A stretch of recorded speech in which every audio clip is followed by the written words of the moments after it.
The idea of camping alone in the wilderness had always intrigued me.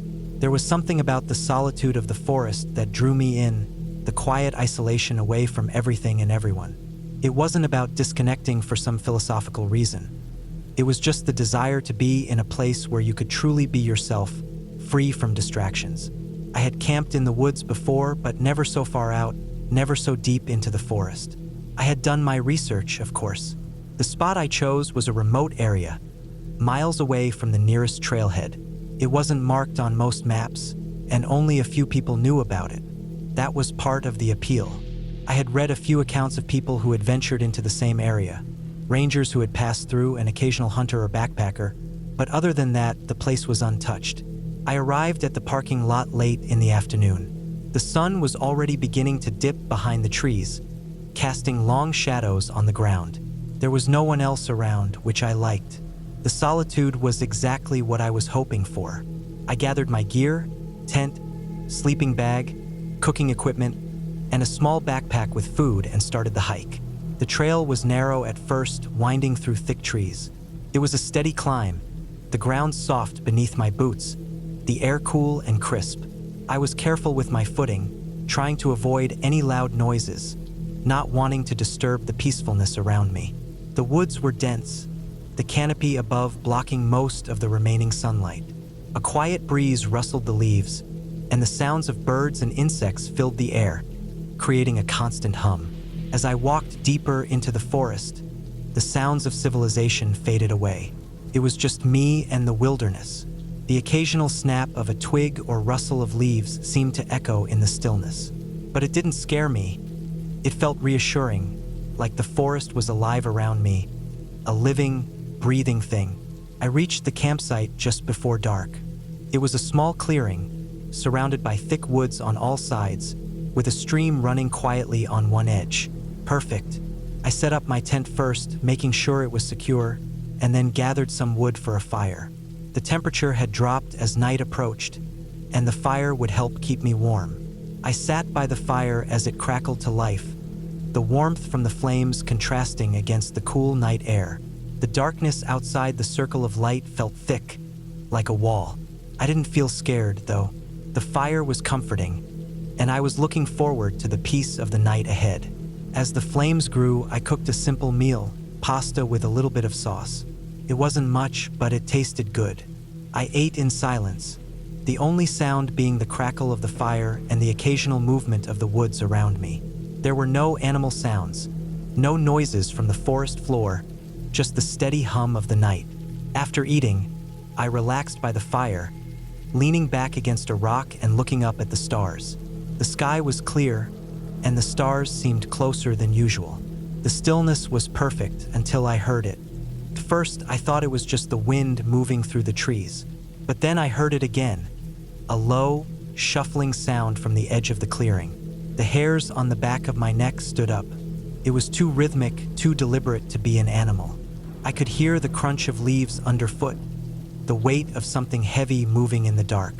I stood up, grabbing my flashlight and shining it in the direction of the sound. There was nothing, just the dark edge of the clearing, the trees standing still in the night. I told myself it was nothing, probably just a deer or a raccoon. But the more I stood there, the more the feeling of being watched crept over me. The firelight flickered, and the shadows around me seemed to stretch unnaturally. I glanced over my shoulder, half expecting to see someone standing just outside the range of the firelight. There was nothing, but the uneasy feeling remained. I sat back down by the fire, trying to convince myself it was just my mind playing tricks. The forest had a way of making you feel small, insignificant. Maybe it was that feeling of isolation that made my mind work overtime. Maybe I was overthinking it. I decided to call it a night and crawled into my tent, securing the flap tightly. The wind had picked up, making the fabric of the tent rustle, and I tried to ignore the eerie feeling that still lingered. The fire outside was just a faint glow now, and the darkness of the woods pressed in on me. But sleep didn't come easily. Every noise in the forest made me jump. A branch creaking, a twig snapping, the occasional rustle of leaves. Each sound seemed too close, too deliberate. I kept the flashlight by my side, half waiting for someone, to step into the tent. It wasn't until I heard something right outside my tent that I finally couldn't ignore it anymore. The unmistakable sound of someone, or something, walking slowly around the perimeter. The crunch of leaves, the shuffling of footsteps. It was too steady to be an animal. The fear that had been building all night surged in my chest. I froze, holding my breath, my heart pounding in my ears. The footsteps stopped, and for a moment, there was nothing but the wind. Then, without warning, I heard a loud bang on the side of the tent. I jumped, my blood running cold. I grabbed the flashlight and shone it at the wall of the tent. The beam swept across the fabric, but there was nothing there. No one, nothing to explain the noise. But I knew something was out there. I could hear the breathing now, heavy and deliberate, just outside the tent. It was too close. Whoever or whatever was out there, they were right next to me. I held my breath, hoping that it would go away, that it was just an animal or a figment of my imagination. But the footsteps resumed, this time moving away from the tent, toward the edge of the clearing. My mind raced, trying to process what was happening. Was it a person, a stranger, out here in the wilderness? Or was it something else, something worse? I didn't wait to find out. My instincts kicked in, and I scrambled to get out of the tent. I grabbed my pack, my flashlight, and my knife, and I ran for the trees. The forest was dense, the ground uneven, but I didn't care. I couldn't stay there, not with whatever was out there. The woods were silent now, eerily so. The only sound was the pounding of my heart in my ears and the rush of my breath. The flashlight's beam cut through the dark, illuminating the thick trunks of the trees and the underbrush. But it wasn't enough. The further I ran, the more I felt like I was being drawn deeper into the forest, farther from safety. I don't know how long I ran. It felt like hours. My legs burned. My chest ached from the cold air, but I couldn't stop. Not until I knew I was far enough away from that campsite. Eventually, I stumbled into a small ravine, the trees thick on either side. I stopped, trying to catch my breath, my mind spinning. What had been out there? I didn't know, but I wasn't about to find out. The rest of the night was a blur. I stayed in that ravine, watching the trees, waiting for whatever was out there to come after me. But nothing ever did. The forest was quiet again, the only sounds being the wind and the occasional rustle of branches. By morning, I had made my way back to the trailhead. I didn't care about the campsite anymore. I didn't even care about the gear I had left behind. All I cared about was getting out of that forest and never coming back. I don't know what happened that night, and I don't know who or what was out there. But I do know one thing. Some places in the woods aren't meant to be explored. Some things aren't meant to be found. I never went camping again. I had been planning the camping trip for weeks. The stress of work had been weighing on me for months, and the thought of spending a few days out in the woods, away from the constant buzz of the city, sounded perfect. I didn't go on many camping trips, but this one felt like it was going to be something different. The idea was simple. Pack up my tent, food, and essentials, head to a remote part of the woods, and just be alone with nature for a while. No phones, no distractions, just me and the trees. I had found this spot online, an off-the-beaten-path area in a national forest a few hours from my house. The reviews said it was secluded, peaceful, and often completely empty. Exactly what I was looking for. No crowds, no noise, no interruptions, just silence and the peace of the outdoors. I arrived at the trailhead in the late afternoon, the sun hanging low in the sky. There was no one else around. The trail to the campsite was about a 2-mile walk from the parking lot, and the weather was perfect for hiking, cool, with a slight breeze and clear skies. I adjusted the straps on my backpack and set off down the narrow trail. The forest around me felt quiet in the best way, just the soft crunch of dirt beneath my boots and the occasional rustle of leaves in the wind. As I walked deeper into the woods, the sounds of civilization faded away. The trail was easy to follow, and the more I walked, the more isolated I felt. A few birds called overhead, but otherwise everything was still. It was like the world had shrunk down to just this forest, just me in the middle of it, with the trees towering above and the earth solid beneath my feet. After about an hour, I reached the clearing where the campsite was supposed to be. It was a small, well-maintained area with a fire ring, a few flat spots for tents, and a small stream running along one side. Perfect, just like in the photos.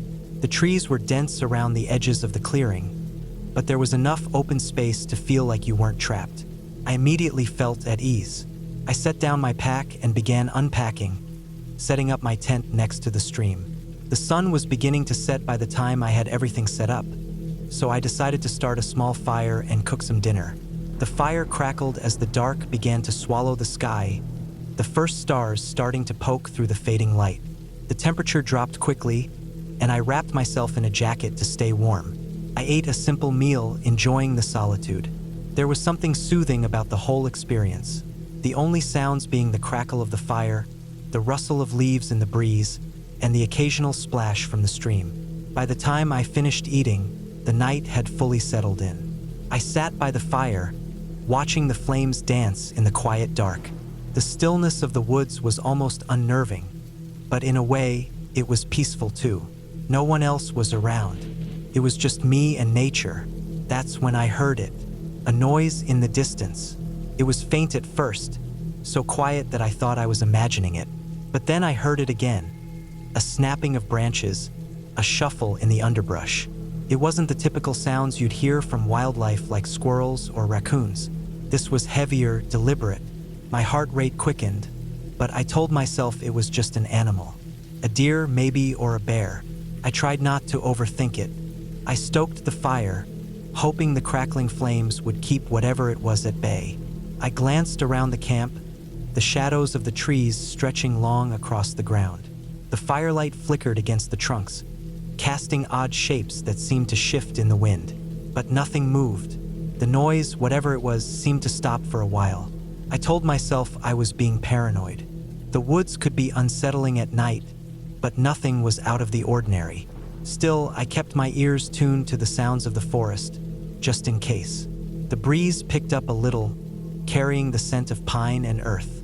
I finished the last of my food and threw the scraps into a small trash bag. I debated going to bed, but something in my gut made me hesitant. There was an unease in the air now, a quiet tension I couldn't shake. I grabbed my flashlight and walked a few paces from my camp, scanning the edge of the clearing where the trees began. Nothing, just darkness. The wind began to pick up more, and the fire started to settle, leaving me with only the dim glow of embers. I felt that prickling on the back of my neck again, the sensation that I wasn't truly alone. But I didn't see anyone or anything. Still, I couldn't help but feel like there was something in the trees watching. I went back to my tent and zipped it up tight, lying on my back in the dark. The fire outside had burned down to just a few embers, casting soft, reddish glows through the thin fabric of the tent. I pulled my sleeping bag around me, trying to ignore the uncomfortable feeling in my chest. The wind howled outside, and I listened to the soft rustling of the trees, hoping that sleep would come soon. But it didn't. Every little noise, every creak of the tent in the wind, made my heart race. I kept hearing the snapping of branches in the distance, this time closer. I tried to ignore it, tried to tell myself it was just the wind or some animal, but the sound was too rhythmic, too consistent. Suddenly, a loud crack of a branch echoed through the trees. My heart stopped. This wasn't an animal. It was too loud, too deliberate. It sounded like something, or someone, was walking through the woods. Panic flooded my chest. I reached for the flashlight and flicked it on. My hands shook as I held it out, shining the beam toward the opening of the tent. I waited for a moment, listening. The noise stopped. It was like whoever or whatever was out there had heard me and had gone still. I lay there for a long time, listening to the silence, but my mind was racing. What if someone was out there? What if I wasn't alone? I had never been in this area before, and it was starting to feel more like a mistake with each passing second. After what felt like an eternity, the sun finally began to rise. I hadn't slept a wink, but the first light of morning brought a sense of relief. I packed up my things as quickly as I could, the sense of unease still lingering in the back of my mind. I couldn't explain it, but I knew something had been wrong last night. I couldn't shake the feeling that someone, or something, had been watching me, waiting. As I walked back down the trail, I kept glancing over my shoulder, half expecting to see someone following me. But there was nothing. The forest was still and quiet again, just as it had been before. Yet the feeling that I wasn't alone lingered. When I reached my car, I breathed a sigh of relief. I didn't camp in that area again, and I didn't tell anyone about the odd feeling I had that night. I didn't need to. Everyone would have just called me paranoid. But there was something about that night in the woods that I couldn't shake. Maybe it was the isolation. Maybe it was the strange noises. But whatever it was, I knew I wasn't going back there. And as I drove away, I couldn't help but feel that I'd narrowly avoided something I didn't fully understand. The woods had a way of making you question everything. And for me, that trip was enough to leave me with a fear I couldn't explain. There was a lingering feeling that sometimes the woods don't just play tricks on your mind. They hide things that are better left undiscovered. It was meant to be a peaceful camping trip, just a weekend getaway to clear my head. The days had been dragging on, the grind of work had gotten to me, and I needed something to reset my mind. I figured a few nights out in the wilderness would be the perfect way to disconnect, get some fresh air, and enjoy the quiet of nature. The plan was simple. Pack my tent, a few essentials, and a good book, head to a well-known spot in the woods, and just enjoy the solitude. I drove out early on a Friday morning. The sun was still low, and there was a light mist in the air, a soft veil over the rolling hills that seemed to fade into the distance. The road was narrow, winding around trees, and it felt like I was the only one in the world as I drove deeper into the forest. My campsite wasn't far from a popular trail, but it was tucked away enough that it didn't get much foot traffic. When I arrived, I took my time setting up camp. The first few hours were peaceful. I unpacked, put up my tent, and gathered some firewood. There were small sounds from the forest, birds, the occasional rustling of leaves, the distant hum of insects, but nothing that felt off. Everything seemed fine. I felt a certain sense of calm as I worked, breathing in the fresh air and watching the light dance through the trees. By afternoon, I had a fire going and was sitting back in a folding chair, sipping water, and looking out at the woods. The only company I had was the occasional squirrel darting from tree to tree and a few birds that swooped through the air. It was almost too quiet. My phone had no service out here, which I was actually glad about. No work calls, no notifications. It was just me and the trees, and for a while it felt perfect. As evening came, I cooked a simple meal over the fire. The sun dipped behind the trees, and a chilly breeze began to settle in. The warmth from the fire was comforting, but the night air had a bite to it. I wrapped myself in a jacket and sat close to the flames, listening to the soft crackling of the logs and the occasional snap of twigs in the distance. That's when I first noticed something strange.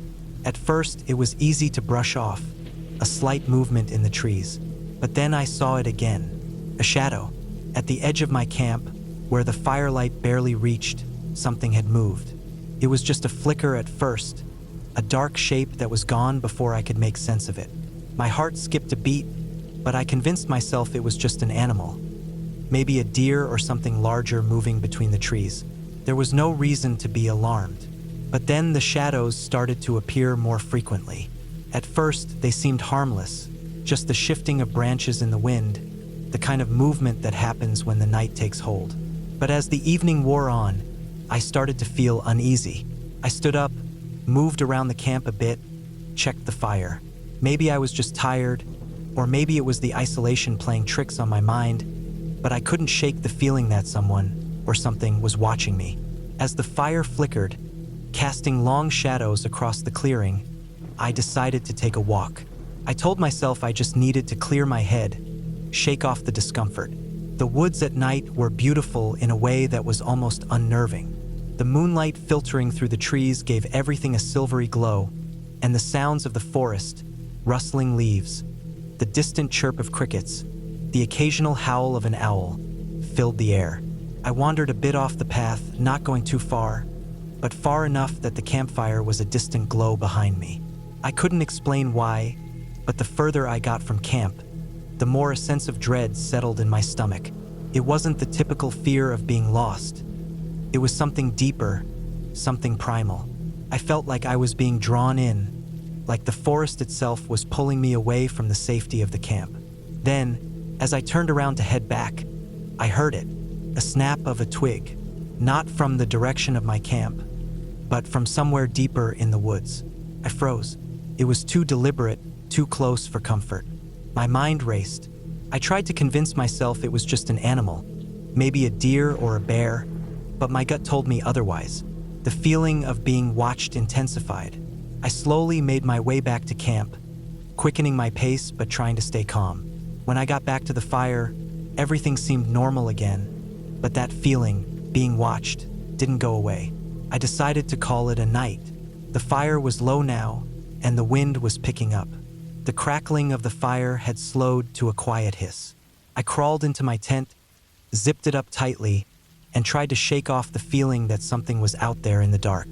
I laid there for what felt like hours, wide awake, listening to every sound, every rustle of the trees, every gust of wind. My mind was spinning, the night too quiet, too still. Then I heard it again, a snap. It came from the edge of the camp, from the trees just beyond the light of the fire. It was too close this time, too deliberate. My heart was racing. I grabbed the flashlight from my bag and unzipped the tent slowly, trying to stay as quiet as possible. I didn't want to make any noise, didn't want to give away that I knew something was out there. I shone the light into the darkness, scanning the trees, the shadows. There was nothing, just the wind moving through the branches. I exhaled, trying to steady my nerves, but my body was already on edge. I was too afraid to go back to sleep, too afraid to leave the tent. So I stayed there, listening, waiting, until the first light of dawn started to break through the trees. When morning finally came, the woods felt different. The light was soft, and the chill of the night was fading. But the unease still clung to me. I packed up my camp slowly, keeping my eyes on the surrounding forest. I didn't know if someone had been out there last night or if my mind had just been playing tricks on me. Either way, I wasn't staying another night. As I packed up, I noticed something strange near the edge of my camp, where the shadows had been the most active. There, just behind a bush, was a footprint. It wasn't large, but it was unmistakable. A bare footprint in the dirt, fresh and damp from the overnight dew. My stomach turned. Someone had been there. Someone had been watching. I left as fast as I could, driving back home in a daze. The image of that footprint burned into my mind. I tried to rationalize it, to tell myself it could have been anyone. But I knew better. Whatever had been out there that night, whatever had been watching me, was real. And it wasn't something I ever wanted to come across again. As the days went by, I told myself it was just a weird experience, that I was overthinking things. But I never went camping in those woods again. And I still get that uneasy feeling when I'm out in the woods, even in the daytime. The memory of that night, the strange feeling of being watched, is something that will never leave me. I remember the first time I heard about the killings in those woods. I was just a kid, no older than 10, when my uncle told me the story. We were sitting around a campfire at a summer camp near the edge of the forest. I'd been coming to this camp for a few years, but that year, things felt different. The air had a chill, a certain heaviness to it, like the kind that hangs over you when you know something isn't right, but you can't quite put your finger on it. It was one of those nights when the moon hung low, casting eerie shadows across the trees. The kids were gathered around the fire, some of them laughing, others messing with marshmallows. But my uncle, the camp counselor, had a way of commanding attention. When he spoke, everyone listened. He wasn't the kind of guy who told jokes or shared funny stories. His tales were always serious, maybe even dark, but they always left us hanging on every word. That night, though, he told us a story unlike any other. It happened a long time ago, my uncle began, his voice low and gravelly. Right here in the woods you all know so well. The crackling fire seemed to silence the night around us. We all leaned in, sensing the shift in the air. There was a man, a large fellow, found dead in the woods. my uncle continued. It wasn't anything that stood out at first. Just another body, a few dozen feet off the main trail. The authorities were called in, of course, but it didn't make the news at first. Why would it? It looked like a regular killing. He'd been stabbed. Nothing too special about it. Nothing too unusual. He paused, letting the silence hang for a moment, watching our faces. But they noticed something odd, something that didn't make sense. He leaned forward, his fingers almost like claws as he spoke. The man's left hand. His fingers were missing. Not all of them, but enough. 3 fingers in total, half of the pointer, the ring finger, and the pinky just gone. The police combed the area, but they never found the fingers. No sign of a struggle, no evidence to go off of. They couldn't explain it. We all stared at him, the firelight flickering off our faces. It wasn't just him, he said, his eyes narrowing. A few weeks later, another man was found, dead, just like the first. Smaller than the first guy, but the same pattern. Same way of dying. Same 3 fingers missing from the left hand. No explanation. And again, no clues.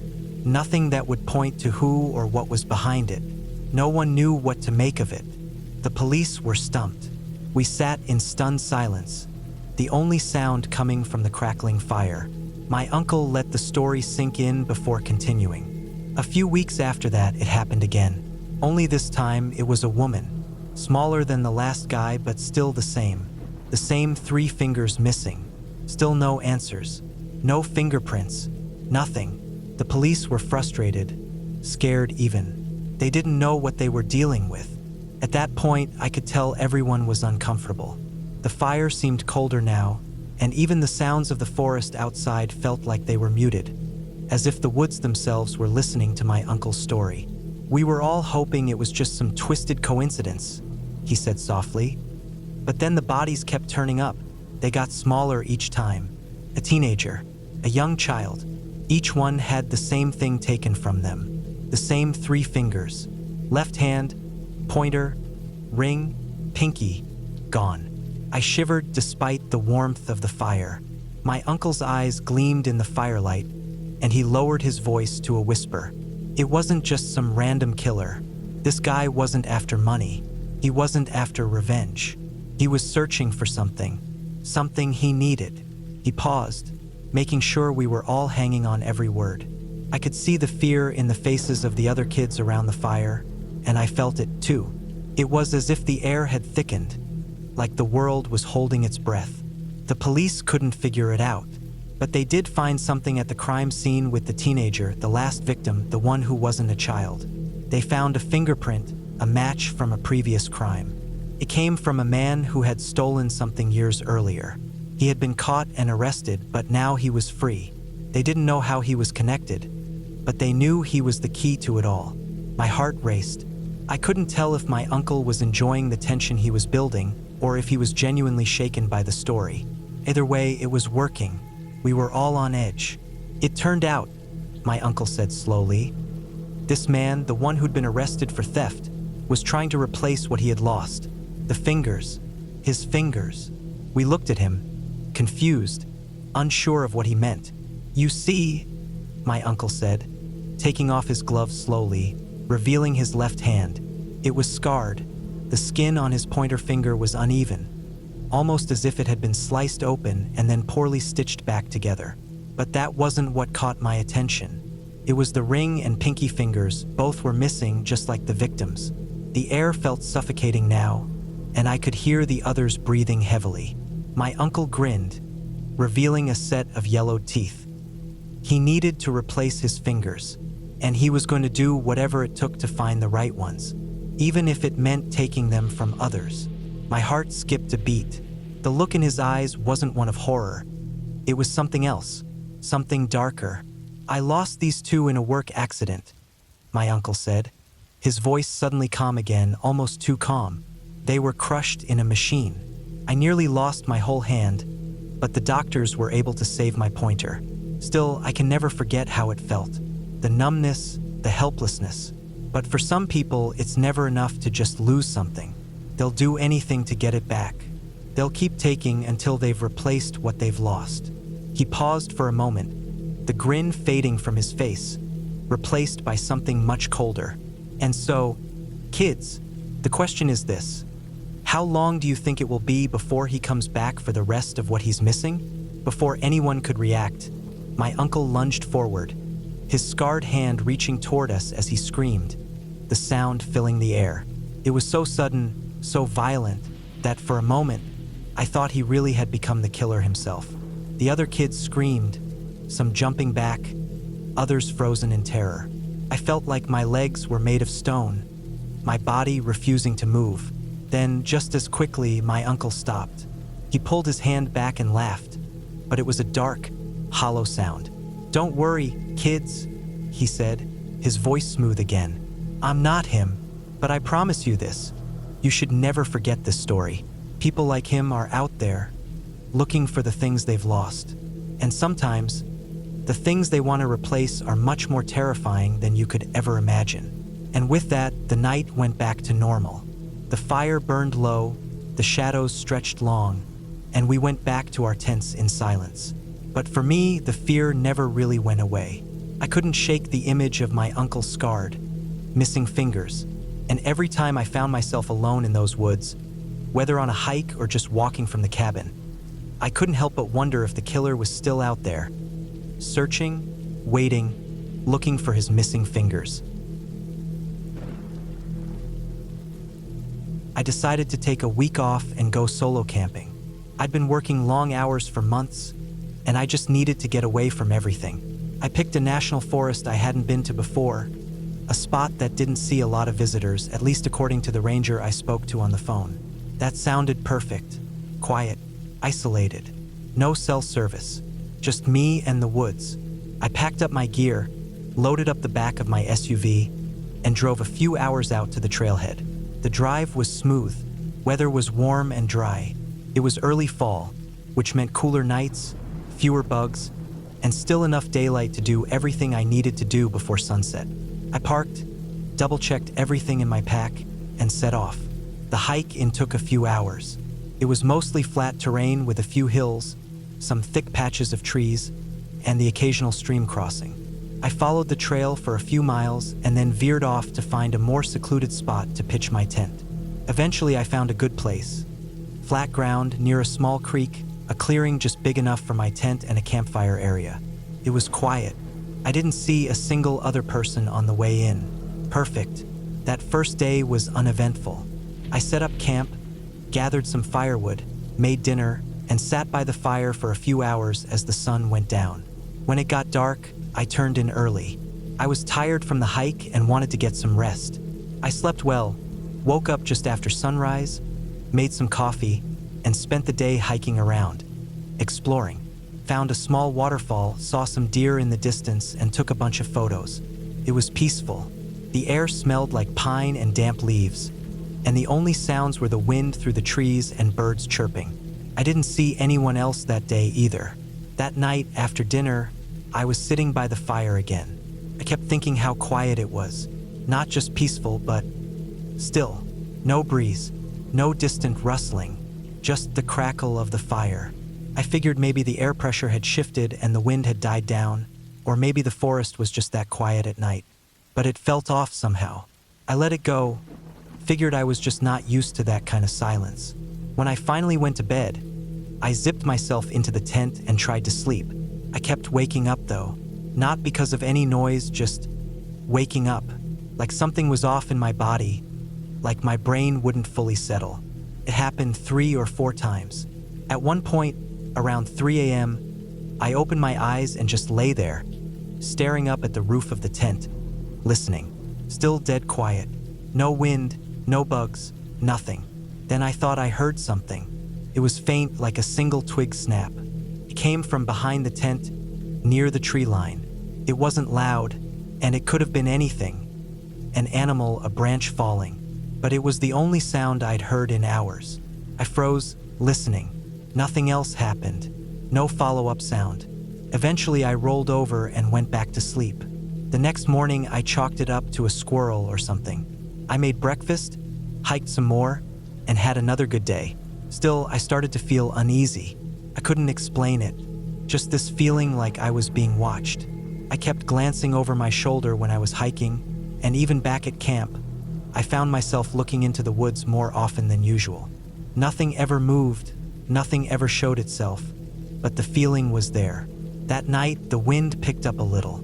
The trees rustled, the leaves moved, and it felt less still. I liked that, felt more normal. I stayed up late watching the fire, adding logs just to keep it going. Eventually, I had to let it burn out and get in the tent. Again, I had trouble sleeping. I heard a sound around midnight. This time, it was definitely movement, footsteps. Not fast, not heavy. Just a few crunches of leaves, and then it stopped. I lay still, not even breathing. I waited, eyes wide open, straining to hear more. Nothing. I stayed like that for what felt like an hour, listening. No more footsteps, no animal sounds, no breathing. Just silence again. I eventually must have dozed off because next thing I knew, it was morning. My heart was still racing a little when I woke up. I stepped outside the tent and looked around. Everything looked normal. No footprints that I could see, no disturbed leaves. I told myself I was probably just on edge. Being alone in the woods can play tricks on your mind. That afternoon, I decided to cut my trip short by a day. I didn't want to admit I was spooked, but I figured I'd seen enough, hiked enough, and I wanted a hot shower and my own bed. I packed up everything, cleaned up the site, and started the hike back. About halfway to the trailhead, I heard someone ahead of me on the trail. I slowed down, curious. Finally, someone else out here. As I got closer, I saw a guy coming toward me. Middle-aged, heavy pack, hiking poles. He nodded at me and kept walking. I gave a quick nod back. Normal enough, but what hit me hard was that he had no mud on his boots. None. And the trail was muddy. It had rained lightly the day before, and I had mud all over my shoes and the bottom of my pants. I kept walking, trying to ignore it. Maybe he'd just come from a different direction. Still, it sat weird with me. Everything about this trip had felt strange. I couldn't wait to get back to the car. When I got to the trailhead, my SUV was there, untouched. Nothing broken into, nothing moved.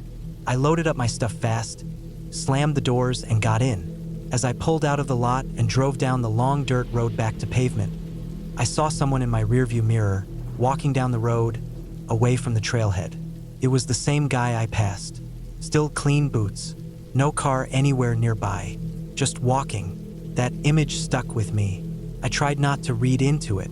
Maybe he was part of a group, maybe his car was parked further down the road. But something about it just didn't make sense.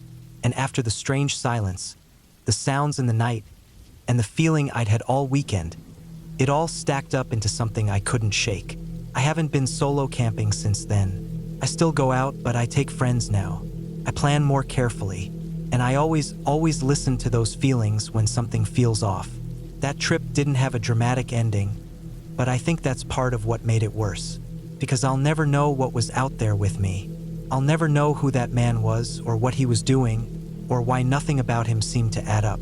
But I do know that if I ever get that same feeling again, that low, deep unease that sat in my gut that whole weekend, I won't be staying another night. It was early fall when we planned a 4-day backpacking trip out into the backcountry. The weather was supposed to be mild, with some light rain expected over the weekend. There were 3 of us, me, Tom, and Derek. We were all in our 30s, pretty experienced with hiking and camping, and looking for something off the beaten path. We chose a remote loop trail that wasn't heavily trafficked, figuring we'd have the peace and quiet we were looking for. It was the kind of place where you didn't see many people, especially once you got past the first few miles in. We set out on a Friday morning, hit the trail with our packs fully loaded, and hiked through mostly forested terrain. The leaves were turning and the air had that early autumn crispness to it. We made camp the first night in a spot by a small creek, tucked into a cluster of tall pine trees. Everything was normal. We cooked, joked around a bit, and turned in early. The next day, we hiked deeper into the woods. The trail was more rugged, less maintained. There were downed trees and washed out sections that slowed us down, but we didn't mind.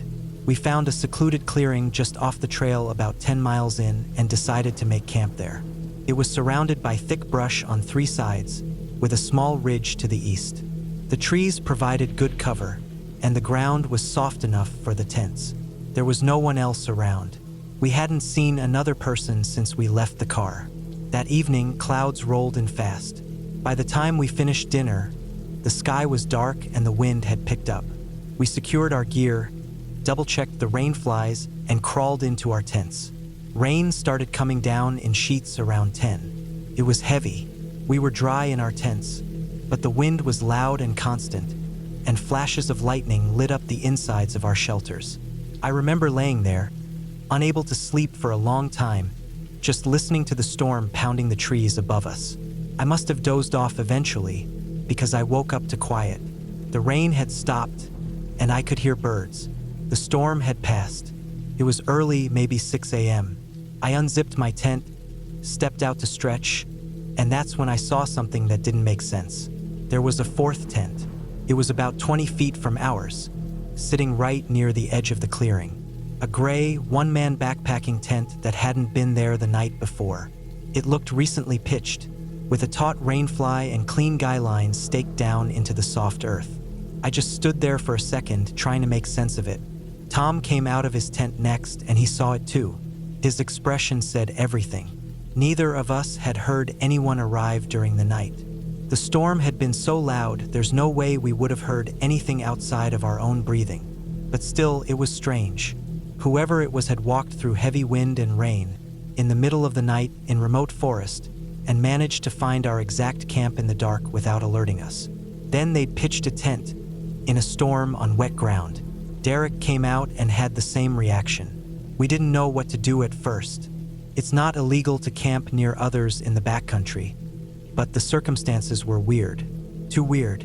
We didn't know how long the person had been watching us or what their deal was. We just waited. About 20 minutes later, the zipper on the gray tent moved. A guy crawled out. He looked maybe mid-40s, average build, with short dark hair. He wore a lightweight jacket, hiking pants, and trail runners that were soaked and muddy. He waved at us in a friendly way, smiled like it was a totally normal morning. We didn't say anything back right away. None of us did. We just nodded slowly. I felt a tightness in my stomach that I couldn't explain. He acted like everything was fine, like it wasn't strange that he had silently arrived during one of the worst storms I've ever camped through. He went about making breakfast, pulled out a little stove, boiled water. All his gear was clean and dry, which made no sense. I tried to reason through it. Maybe he'd found a nearby cave or some overhang to keep himself out of the rain. Maybe he'd been camped just up the ridge and came down after the storm, but we'd scouted the area when we arrived. There was nothing nearby, and we would have seen his tent if it had been there earlier. We tried not to stare, but none of us really relaxed. We didn't invite him over, and he didn't ask. He just sat near his tent, ate quietly, and then started packing up. We did the same.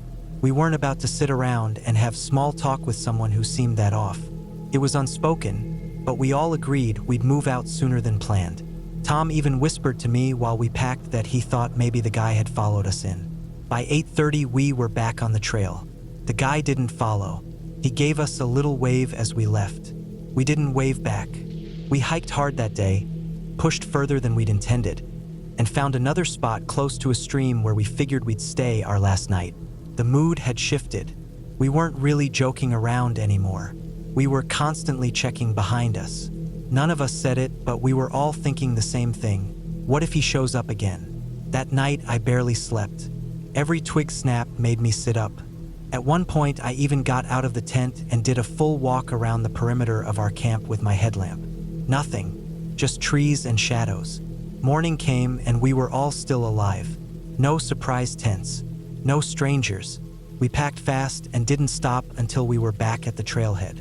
Even when we saw other hikers on the way out, we didn't say much to them. We were just focused on getting to the car. Looking back, I can't say the guy did anything wrong, but something about it all felt off, way off. The silence of his arrival, the clean gear after a brutal storm, the fact that he found our camp in the middle of nowhere during a thunderstorm and acted like it was just another day. We told a ranger when we got back to the main station just in case. They took our notes down, but I don't know if they did anything with it. It's not illegal to camp out there, but I still think about it sometimes. How close he was to us that night, how none of us heard a thing. The weirdest part is, I think he wanted us to know he was there. If he'd wanted to stay hidden, he could have packed up before dawn and vanished. But he didn't. He let us see him. That part still bothers me the most. I don't know what his deal was. Maybe just a loner, maybe something else. But I don't think I'll ever forget waking up to that extra tent, sitting in the early light like it had been there all along. That trip made me think twice about how much we assume out there, how much trust we put in the quiet. You think you're alone, but sometimes you're not. I was living on the road in my camper, just me and my little Pomeranian, Max. It was the kind of freedom I'd always wanted. I could go where I pleased, set up where I liked, and live on my own terms. That winter, I drove down to Florida for the big race week in Daytona. I didn't have a ticket, but I liked the energy of the place, and it was a good excuse to soak up some warmer weather. I parked at one of the campgrounds near the Speedway, not the official one, but one of the quieter ones on the outskirts. It was one of those places where people brought everything from massive fifth-wheel trailers to makeshift rigs strapped to pickup beds. There were families, older retirees, racing fans, a few other solo travelers like me. It had that temporary village vibe. You'd see people grilling, working on their bikes, tossing footballs around, and drinking around fire pits in the evening. There wasn't much security, but the place felt safe enough. Everyone sort of kept an eye on each other, especially during big events like this. Most nights I stayed in the camper once it got dark. I cook a simple meal, maybe read or mess around with some gear, and usually take Max out for a final walk before bed. He was a good little dog, always alert but not yappy. That night, I remember the air felt especially heavy. Not stormy, just thick. There was almost no breeze. I'd stayed up a little later than usual listening to the radio, and it was close to midnight when I finally got up to take Max for his last walk. I didn't bring a flashlight. I usually didn't. I could see the road well enough under the faint glow of a couple distant streetlights and the dim spill from other campers' porch lights. Max stayed close, leash taut but comfortable. We wandered the loop, passing some of the bigger rigs with outdoor lights still glowing. A few TVs flickered inside, and I heard the low murmur of voices and distant laughter. We passed the main loop and cut across toward the back of the grounds. It was quieter there. Fewer people, fewer lights. I liked the calm of it. There was a line of trees separating the camp from a small field, and beyond that, the highway. I could hear cars humming by in the distance, a soft white noise that never really went away. As we walked, Max stopped a couple times to sniff around. I let him. We weren't in a hurry. I was halfway thinking about the next place I'd head after Daytona. Maybe up through Georgia, hit some of the smaller state parks. I was also a little tired and distracted. That's probably why I didn't notice it right away. We'd come to a stop near one of the darker corners of the grounds, close to a fence that bordered the woods. That's when I noticed something. At first, I thought it was just a trash bag or maybe someone's cooler left outside. It was pale and low to the ground, maybe 15 feet away. There wasn't enough light to make out the shape clearly, but it was definitely there. Still, just a faint outline against the darker backdrop of the woods. What made me stop was how quiet it was. Max didn't bark, didn't even seem to notice. He just sat down next to me, looking off in a different direction. That struck me as odd. Usually, if he even caught a whiff of a raccoon or a stray cat, he'd perk up, sniff the air, get tense. But this time, nothing. He was calm. That weirdly made me more uneasy. I stared at the shape. It didn't move. It didn't make a sound. The air felt still, like the whole campground had just paused. I tried to make sense of what I was seeing. Maybe it was just a blanket or a tent bag someone left out. Maybe a stump catching weird light. But it didn't look right. It had a flatness to it, like it was crouched, pressed low to the ground. And it was pale. Not white, but light enough to catch the faint ambient light in a strange way. It almost shimmered, but not like something alive. More like something that shouldn't be out in the open. My instinct kicked in. I didn't panic. I didn't run. I just turned slowly and led Max back the way we came. calm, smooth. I didn't want to make noise, didn't want to look like prey. I didn't hear anything behind me.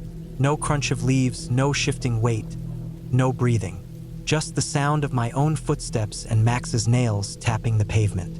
I glanced back once. It hadn't moved. Still there. Still watching, if it even had eyes. I walked back to my camper and locked the door behind me. I didn't even take off my shoes.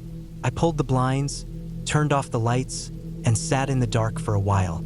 I tried to shake the feeling, tried to rationalize it. Maybe it was someone's gear. Maybe I was more tired than I thought. But it stuck with me. The next morning, I went back during daylight. Nothing there. No bag, no gear, no tracks. Nothing pale or weird on the ground. Just grass and dirt and a bit of trampled brush. I didn't mention it to anyone. What would I say? There was no proof, no real event to explain. Just a weird, quiet moment in the dark. But that night, I kept the blinds down. And I made sure I always brought a flashlight. The rest of the week passed without anything strange. Race day came and went. The campground buzzed with activity. But every night, when I walked Max, I stayed on the brighter paths. I never went back near the edge. Weeks later, I was on the road again, up through Georgia like I'd planned. I stayed at a few quiet parks, small town lots, the usual mix. But that one night stuck with me. The pale thing in the dark. The way Max didn't react. The way it didn't move, didn't make a sound. I never saw anything like it again. I don't even know what I saw. It wasn't dramatic. It wasn't violent. It was just wrong. Out of place. Like I'd accidentally seen something I wasn't meant to notice. And that's what made it scary.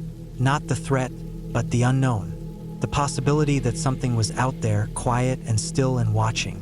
That one moment changed the way I camped. I started carrying more light, kept bear spray closer, stayed in more populated areas when I could. I didn't let the fear stop me, but I respected it. Because sometimes, the scariest things aren't the ones that chase you or scream or burst out of nowhere. Sometimes it's the ones that don't move at all. It's the ones you see for just a moment and never forget. I didn't think much of it at the time, but looking back now, that trip to Guatemala was one of those moments in life that stands out so sharply in memory that it feels like it happened yesterday. It wasn't just another trip. I've been to a lot of places over the years, camped all over the US, done some trekking in South America and Asia. I'm used to roughing it a bit, used to being far from cities, away from paved roads, used to sleeping in a tent while bugs crawl outside and night sounds echo off trees. But nothing I've ever done compares to those 3 days we spent hiking through the jungle to Tikal. It started simple enough. My girlfriend and I had planned to backpack Guatemala for a few weeks. We were both tired of work, tired of the cold back home, tired of screens and traffic. So we flew into Guatemala City, took a bus to Flores, and spent a couple nights there getting our bearings. We heard from another traveler about a guided hike through the jungle to Tikal, 3 days, 2 nights, about 40 kilometers total. Not some comfy tourist trail either, but the real jungle. No hotels, no restaurants, no lights at night. Just ranger campsites spaced a day apart with cleared spots for tents, a few small wooden shelters with tarps, and that's about it. We were in. We joined a small group, 2 other hikers and 1 guide, and started the trek early one morning just after sunrise. The first day was a dream in the way only hard things can be beautiful. The air was humid, thick, the jungle alive with sound. Birds, insects, leaves shifting high above. The trail was more of a narrow path, at times barely visible beneath fallen leaves and vines. We moved slowly, not just because of the heat, but because the ground was uneven, full of roots and mud. We were soaked in sweat within an hour. Mosquitoes were thick in the air, and we swatted constantly. We wore long sleeves and sprayed ourselves with repellent, but nothing really stopped them. We stopped around mid-afternoon at the first ranger camp. It wasn't more than a clearing with a few wood posts, a sagging tarp over a rough table, and an old steel barrel cut open as a fire pit. There was a spot for us to pitch our tents, and not much else. No electricity, no cell signal, just jungle in every direction. The other hikers and guides slept under the tarp. We pitched our tent a few meters away and hung our gear to dry. That night we boiled water over a small flame made instant rice and beans, and watched the last light fade through the canopy. The second day was harder. The trail was narrower, the elevation changed more often, and the heat hit harder than before. The guide said we were moving through a less traveled section of the jungle, closer to protected land, where fewer people go. We saw howler monkeys swinging overhead and wild turkeys that vanished into the undergrowth when they spotted us. At one point we passed the sun-bleached skeleton of a cow or maybe a horse. It was hard to tell, just bones picked clean. We arrived at the second ranger camp just before dark. This one felt even more remote than the first. Same tarp and wooden posts, same fire barrel, just more overgrowth creeping in from the edges. We pitched our tent on the flattest ground we could find near the tree line, right before a narrow path that led deeper into the jungle. We filtered water from a plastic drum the rangers kept there, cooked our meal, and tried to dry our socks over the small fire. The guide said the last stretch to Tikal would be easier and shorter, and that we'd arrive by midday the next day. We went to bed not long after the fire burned low. The air felt different that night, heavier. I could smell the rain coming before it arrived. Around midnight, thunder started to rumble in the distance, low and far off. I could hear wind moving through the high branches before it ever reached us on the ground. Then came the flashes of lightning, strobing through the tent walls like someone flipping a light switch. By 2 or 3 a.m., the storm was directly over us. Thunder cracked so hard it rattled the stakes of the tent. Rain came down in sheets, hammering the tarp and the nylon like fists.